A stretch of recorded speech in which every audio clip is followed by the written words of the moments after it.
if I'm defending NAR, Right. where were the 5 witnesses for the plaintiffs? Where were their 5 agents? Right. Why were they not there?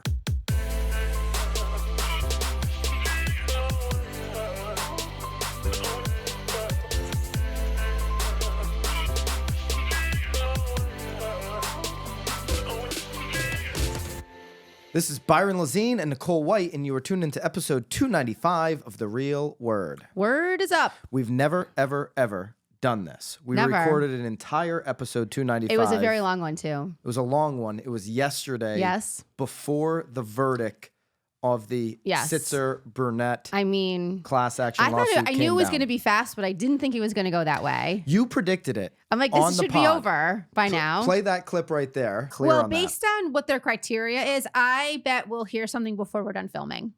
No. Yes. No way. It's going to take the jury longer than that. Nicole predicted it. I said, no, they're going to take all day to deliberate. They're going to be very thoughtful. Yeah. There's no chance we're going to have a verdict. This pod will go up, which was a recap of week 2 and into then we would do like week 3, a special sort of like right now. Right. Yeah. And then we would just do an emergency pod. Yeah. So what we're going to do at the end of this pod, because people have asked for it, we took it down yesterday. Obviously, I did live reactions, Nicole. Yeah. On the live tab of this channel. Because we went through sort of the last 4 or 5 days, maybe not even 2 or 3 days of. We did. Yes. On the pod. And yes. so I think that's important. I still want to see it. So at the end of this 295, we're going to share with you some of the important segments from the original 295. Right. That I think are important to help with the verdict here. Yeah. So you can either listen to this first half of the pod and ignore the second half, or if you still want the recap of kind of how we got here and our reaction to it, I made a prediction that I said, hey, I don't think I really like where the defense is heading on this. I left kind of worried. I was like, ruh-roh. Yeah. I mean, this was their time to shine. Now, I was shocked with the ultimate decision. I was shocked with the ultimate verdict, the weight of it. And if you missed the live, especially since they only sat for 2 hours and 38 minutes. 2 hours and 28 minutes. If you missed the live that I did yesterday, it was over 90 minutes.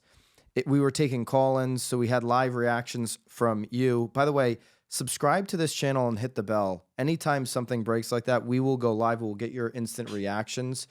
So subscribe and hit the bell if you want to be alerted. You were like a pig in shit for that hour and a half, huh? You were I love loving Old School it. Radio. I love it, but I don't love the result. And so the jury has ultimately sided with home sellers in this commission's trial. This is the first of now what is going to be likely many trials. Well, he already put in for another suit. Yes. And so we'll get to that in just a second. So this Missouri one has now been decided. You have Illinois coming in January timeframe, somewhere in Q1, Illinois.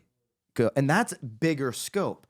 But what's even bigger scope now is what Nicole just mentioned, which is what Michael Ketchmark, the attorney for the plaintiffs, announced yesterday. Hopefully his mom and dad are retired at this point, huh? The verdict. Oh, I mean, so mommy and daddy were at the entire trial. They were there. They're going to be... Ketchmark, this $1.8 billion damages that are awarded. I think I did the math and sent it to you last night. I'm like, that's $824 million. He gets 40% of that. They're not going to get $1.8 million because where are you going to get the money from? You can't get blood from a stone. The future of real estate is clearly up in the air in some degree, but your future doesn't have to be. Join us to get the most out of BAM in BAM X. Use code REALWORD to get 10% off your annual subscription. Starting in January, prices are going to go up. So get locked in now and get 10% off of BAMX. Use code REALWORD. Now, with treble, the damages go up over $5 billion. Remember, NAR only has $1 billion in assets. Yeah. And these brokerages far less. Right. Okay, so I don't know where the money's coming from, unless they're going to crawl all the way back to the individual agent. Nicole, did you list any homes? You want to throw in? I mean... So... I feel like I haven't in the last 4 months. Here's the new lawsuit. So we're good. Ketchmark immediately filed a similar class action lawsuit, which included NAR and 7 other major brokerage companies: Compass, EXP, Redfin, Howard Hanna Real Estate, United Real Estate, Douglas Elliman, and Weicker Realtors. Our goal is to take the message from Missouri Ketchmark says, across the nation and return the process of selling homes to the fair market and allow people to reap the benefits of technology. Remember that word. I'll come back to it. And to stop this conspiracy from affecting people in our country. It's been a glorious day, Ketchmark said. Technology. There are other quotes. He's got he has a problem with his agent. His agent screwed him. He's got real estate trauma. What did she do or he do? Remember, think about this. I'm going to get back to that technology. He's really upset about his transaction. If you were his agent, let me know. But he did a far better job of articulating his pain. For sure. To the jury. And remember, the jury was made up of potentially all renters. Right. Because you couldn't have transacted in that. And it was mostly what? Mostly men? Was it mostly men and one woman? I think it was just one. It was 7 men, 8 people, 7 men, one woman. Yeah. And we know women are more likely to be a homeowner than men. But anyways, you had over 100 people in the beginning of selecting this jury. They had to throw 50% of them out right away because during this time period, they had transacted, sold a home. So they were automatically out. So one of the jokes, I think Notorious ROP made it, was that, well, is this jury of renters potentially those who are going to decide the fate in the future? Because they're thinking probably of their future. You do have a percentage of renters who are bitter against home ownership because they haven't been able to put in the accountability that it takes as a person to go and put themselves in position of home ownership. Now, some might say, Byron, that's not fair. Some renters, and there are some renters that just got it tough, and I get that. But there are some that have just decided to spend their money on other things, and maybe there's this bitter feeling. The jury took no time to deliberate. There was no deliberation. And so that speaks to Michael Ketchmark, the attorney for the plaintiff, being able to resonate with them more than what the National Association of Realtors attorney did. Right. He spoke down to the jury. He told them in these final moments to use common sense. I mean, if somebody tells you to use common sense. Yeah, we should use that today in our team meeting. Yeah, I don't think so, right? It's not a good way to get your message across. And I said this, I thought they did a poor job. You'll see in the clip later from when we did the original 295. They did a poor job articulating what Gary Keller was talking about in his email by a siege of commissions. He was talking about commission compression. Right. And I don't think Michael Ketchmark understood it. So how does the jury understand it? But when or he didn't care to understand it, because it didn't feed his story. So National Association of Realtors had, Lawrence Yoon, who we've talked about Lawrence a whole bunch. He's been making, $800,000, $900,000 a year to be the chief economist for over a decade plus at NAR. They had him on the stand, but never once did they have a team leader or an agent articulate their ability to negotiate. Now, you also have witnesses from the plaintiffs that have said that they did. Hey, we signed this contract. Nobody made me sign the contract. I just think it's unfair. Right. Okay, so how about getting... No, I feel like it's unfair. It was feeling. Where was... If I'm defending NAR, right? Where were those the 5 witnesses for the plaintiffs? Where were their 5 agents? Right. Why were they not there? For sure. So you say, hey, did you represent so-and-so in her sale? Yeah. When she made X amount of dollars on her sale? Right. So all you really saw were the suits. Like, that's the only people that were sitting there were the suits. It was the suits of the industry. Yes. Probably the most toxic people in real estate. And it's funny because they did disclose their payrolls, because they did in one point last week say you need to forget that what they're making too. I have so much respect for Gary Keller and what he's built. I think he's a genius in our industry. I think he's done tremendous things. He's moved the industry forward. I also think that Gary Keller is so far removed for sure from the customer at this point that it's hard for him to relate to the jury. Right. It's hard for him to educate the jury on what's going on in these good faith negotiations. Right. He spent a half hour talking about KW charitable events and charities. Well, if I'm sitting in the jury, I'm sitting there saying, can we get to why I'm here? I'm wasting 2.5 weeks of my life. For sure. So I thought NAR I'm not going to blame Keller Williams' attorney, though, and I'm not going to blame BHHS's attorney. NAR has much more money. It's our money. They're sitting on it. Yeah. They should have spent every dying moment since 2019 until today making sure we had the best legal defense of all time. And they had a pathetic legal defense. And what's happened in between 2019 and today with NAR? Yeah, a lot. They've done a bunch of NDAs silencing women. So much. They've probably sued a bunch of people for misusing the We Are Our crappy commercial that they paid millions and millions of dollars for. Oh, yeah, that was after 19, wasn't it? Yeah. The new R. All this stuff that they've done. The 3DR. And then I think they reverted back. Think about all of the time they wasted since 2019 when they poo-pooed this lawsuit. Yeah. Now, folks, it's a reality. For sure. Now you're faced with a national lawsuit.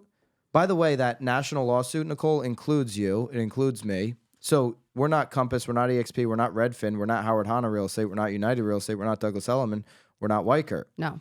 But if you read the lawsuit, yes, it says others in that group, and others would be anybody who, here's how you think about this. Anybody who's used the MLS during this time period. So everybody, all agents. Basically, unless you're in a referral group. Man, if you're an agent right now operating outside of the MLS and NAR, I'd love to interview you. You are maybe, one of a few. How are they transacting? But you're iconic. I wonder, then. Have you heard on the radio that our smart MLS has been advertising on the radio? Yeah, so hold your local board accountable. I think I'm going to be writing a letter about this. It's so bizarre. And then on the billboards too. What are you doing? And then what are you doing? If ask your agent to put you on smart MLS. What is happening? Our local board too is advertising on the traffic brought to you by, and I'm like, what is happening?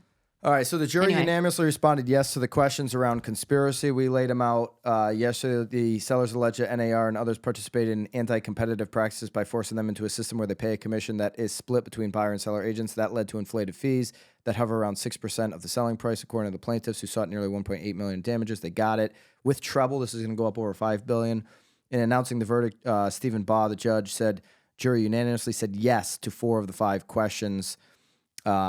And then they, within an hour and a half of the 2.5 hours, they asked for the calculation exhibit for calculating these damages. So their mind was made up within an hour and a half. Oh, they walked in with their mind made up, which for sure. To me, it's less than an hour and a half. Now, National Association of Realtors has sent out a statement to members. Tracy Casper, the NAR president, signed off on this. I'm just going to go below our questions that they have, questions that you might have. What are the next steps legally and the timing? So this is coming directly from NAR. This matter is not close to being final, as we will appeal the jury's verdict.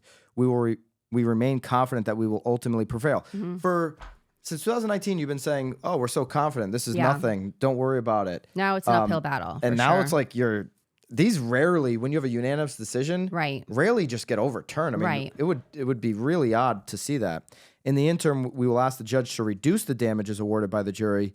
Due to the nature of appeals, this case will not likely be concluded for several years. So they're saying, hey, we're kicking the can down another 4 or 5 years. We kind of knew that. We kind of knew that this wasn't going to be, regardless of which side. One of the questions, and Notorious ROP does a good job covering this. You can follow him over at Twitter, Rob Hahn. Is, does NAR have the funds to pay the proposed damages or post a bond to file an appeal? NAR has to post a bond, and it's not the whole. I don't know actually if it's the whole 1.78 billion, but it's a large number that they have to post right now. NAR is going to appeal, she says. Or NAR says, and has the funds to post bonds. So they're saying whatever that number is, we've got the funds to do it, which allows us to proceed with our appeals and to defer potential payment of damages. While appeals will take years, We are confident we will ultimately prevail. We are also financially prepared for any final judgment. Well, if it's $5 billion on this in treble, we haven't seen Illinois, we haven't seen the other one. You're you're not prepared for anything financial judgment unless you're going to assess the members thousands of dollars each. Well, we talked about that, 2 or 3 episodes ago about, the assessments. Go back and I think we talked about it with, we did talk about it a couple of episodes. I don't remember which episode. How about this question? Not wanting to be in a condo. Is there any scenario where NAR would consider settling? NAR has always been open to resolution that maintains a way for buyers and sellers to continue to benefit from the cooperation of real estate professionals and eliminates our members' risk of liability for the claims alleged. That being said, we remain confident we will prevail in our appeal. Wow. Before that, they were like, hey, we're not going to settle. Listen, NAR, go talk to Nick Bailey and the boys at RE/MAX. Go talk to Anywhere. See how they came to a settlement. Right. And I think you need to figure out your own settlement. I don't see a scenario based off of your performance here where you come out on top on an appeal. Okay? It's hard for me to envision that. Right. So that's where we're at. That's where we are. We've got the 90-minute live video where I took live reactions.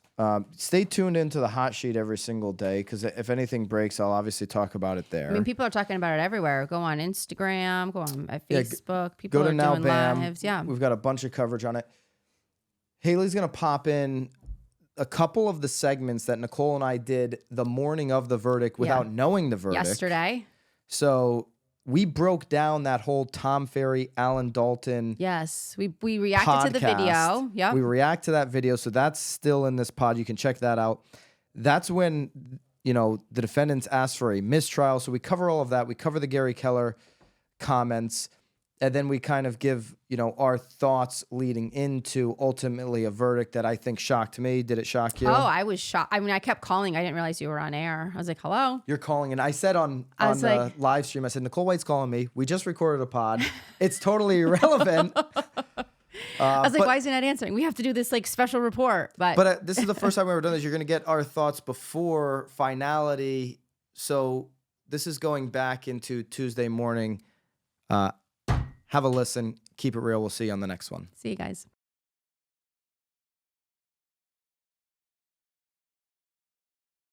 So Ketchmark played this video. The defendants, NAR, Keller Williams, Berkshire Hathaway Home Services, asked for a mistrial. They said this is basically, influencing the juror's mind. This wasn't presented as evidence. And they were not only asking for a mistrial, not like a retrial. They said this is a mistrial grounds for just tossing it out. So if you've heard about the clip, but you haven't seen it, Tom did pull the clip down. Smart. It went to private. I'm sure he was, you could tell even, we'll watch the video. I mean, he seemed a little mortified in the video too. Somebody clipped it out. Smart. And there's the 2-minute piece, which we're going to show you. Now, Tom's a friend of ours. He's a friend of many. Tom is not implicated in this video at all because he says explicitly at the end, this is not a script I am recommending. No, this is not a good script. So this is an Alan Dalton script. Now, remember, the jury goes... So much for the conspiracy, because it's not like Tom is like, yeah, brother, When you watch this video, remember, the jury is going in today to deliberate between if this was a conspiracy, right? This commission to inflate buyer-broker commissions, did they or did they not, meaning NAR and these brokerages, conspire to inflate buyer-broker commissions? Right.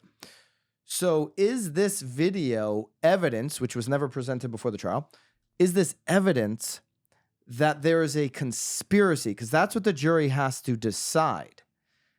I think it's a really bad script, but you decide. Nicole, let's watch it. Let's all we'll react to it after the clip. I'm going to give your audience the most effective commission-cutting objection handling technique in the history of the industry. Waits for the end to give us the most effective commission-cutting. We have to be concerned about compression of fees, okay? 1,000%. Give it to us. Now, I have to be very careful because as CEO of Real Living and Senior Vice President of Berkshire Hathaway Home Services, I have a sacred responsibility to represent the brands in the most professional This manner is possible. a legal disclaimer, ladies and gentlemen. But I've said this at our events, but I asked the audience, first of all, the technique is profanity-laced, but I'm not going to use any of the swear words because I'm not going to end my career today.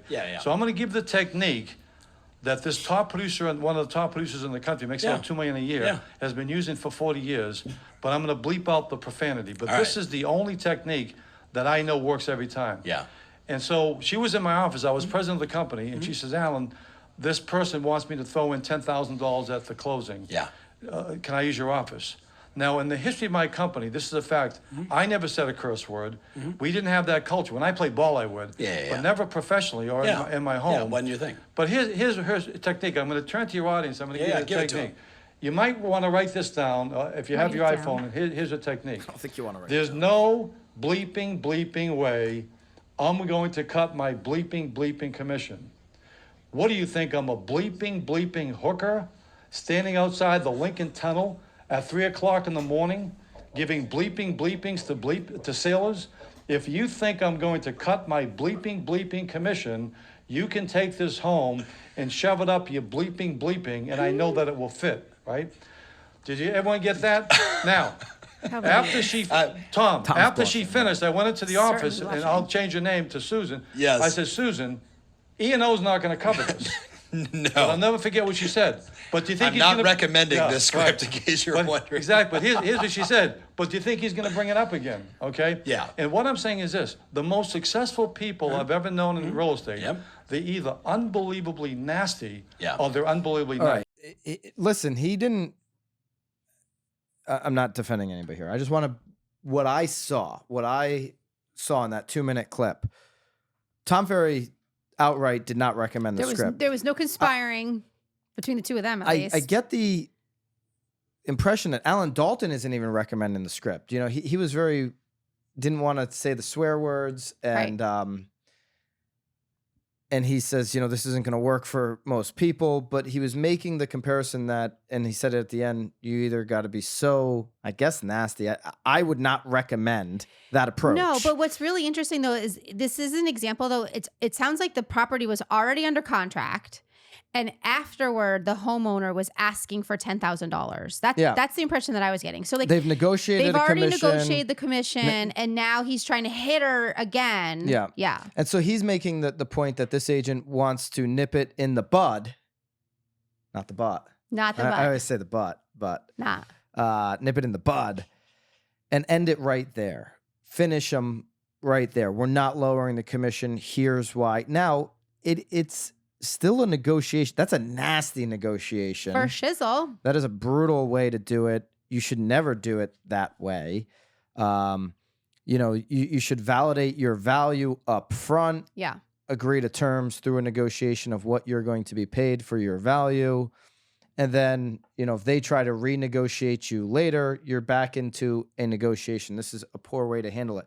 But does that support evidence of a overwhelming conspiracy to inflate buyer broker commission? Now, this also sounds to me like this is a listing agent validating their commission, not necessarily a buyer commission.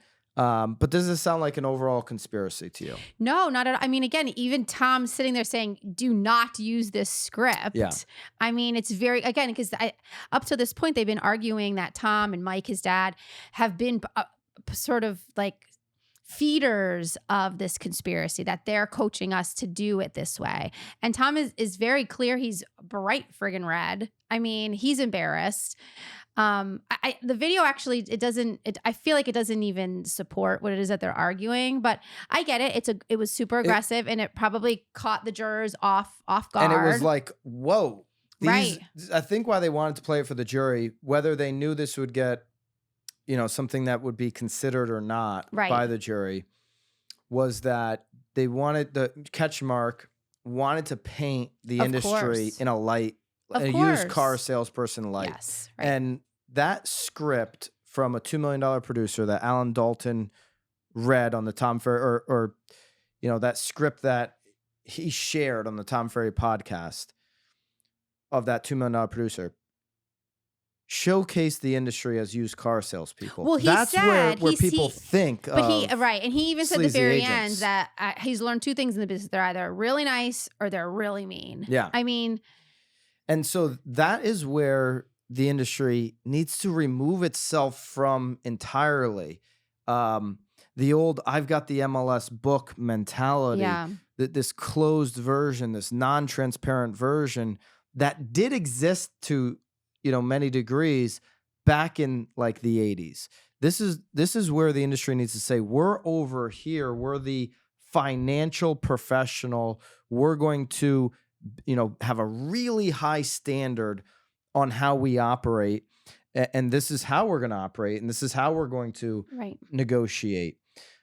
So there's been a lot of things like that have been shared by Michael Ketchmark, the plaintiff's attorney, as well as a lot of Inman articles. And so I've been very thankful for Inman's coverage of this trial. I think they've done a good job. Yeah. But one of the brokerages, I can't remember exactly which one of the brokerages, he kept bringing up an Inman article to trying to influence the jury, which they're not supposed to be influenced by news outlets.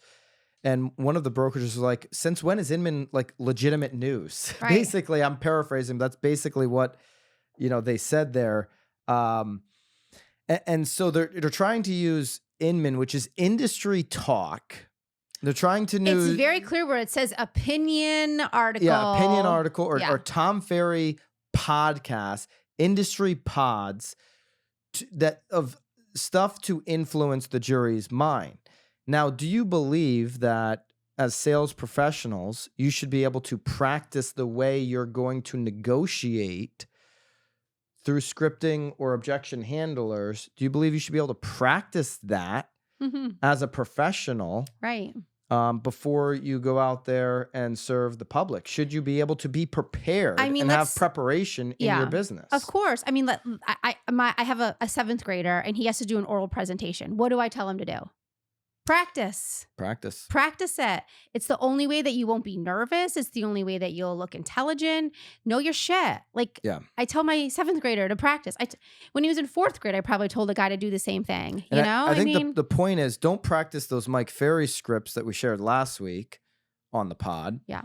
Don't practice this script that Alan Dalton's referencing from some $2 million producer that has worked for her, apparently. Be a knowledge broker. Be somebody who stands out. What they have to go in there and decide is that there was a clear conspiracy. Okay. Let me go to. I thought Inman broke it down. It did. Pretty well. Under Tuesday, according to the plaintiff's proposed jury verdict form, jurors will have to decide. Go ahead. Read whether that. they believe a conspiracy existed, and if they do, whether that conspiracy raised, inflated, or stabilized broker commission rates paid by home sellers. Okay, so 1, did a conspiracy exist? 2, did that conspiracy raise, inflate, or stabilize broker commission rates paid? Go on. If the juror answers yes to the latter question, they must then say whether they believe each of the defendants knowingly and voluntarily joined the conspiracy with the purpose of furthering its goals. So did all the defendants knowingly and voluntarily join to further goals? Number 3. The jurors must then say whether they believe the conspiracy caused the plaintiffs to pay more for real estate brokerage services than they would have without the conspiracy. So did this make them pay more? Number 4. If the answer is yes, they must then state the amount of damages proved by the class plaintiffs. So they're asking for $1.78 billion in commissions that could damages, potential treble damages could total around $4 billion. Is that the full amount? Yeah, it's almost like so they deserve nothing. They want to work for free. They deserve nothing. I don't understand that part of it, where it's like, and that's where it's like, that's going to be a really hard question. State the amount of damages proved. Well, what are you saying? The commission would have been 1? Right. Two, how do you know what it would have been? This was already negotiated. So, but didn't one of the defendants, one of the plaintiffs even go on the stand and say that like she did negotiate or she knew she could negotiate? She didn't feel like she was tricked, but she says, I just think it's unfair. Yeah. Well, you signed a contract. So this to me, those 4, bullets that the jury needs to come out with seem like a stretch to me, even with what I consider a B- C+ job by the defendant's attorneys, even with Ketchmark having the strength of his mother and father in the courtroom, I still think that this is a real stretch for sure for the jury to come up with this. And maybe this is why NAR and BHHS and KW said, we're not settling. Because even if this jury gets it wrong, we'll appeal, we'll drag this thing out, we'll get a jury that can understand this. Maybe these Kansas City folk can't understand it, but it's almost like you could let's just sit down and chat. Like I'll show you everything. I like ask them to see like what they paid for, what they did. Like there's So we have plenty of sellers that want to know every place they've been and every dollar you've spent. I don't see Ketchmark getting a W based off of that, but you don't know what the jury is going to do, right? And if they make a judgment here on feelings versus fact, I hope the judge really presses them on. Well, now we know why fact. They couldn't have bought or sold a home within that time period, because they may have had a skewed perception of it. Of course. Because then they'd be like, F this, I want part of this $1.5 billion because I sold my house. I want my $7 while Ketchmark collects tens of millions of dollars. Right.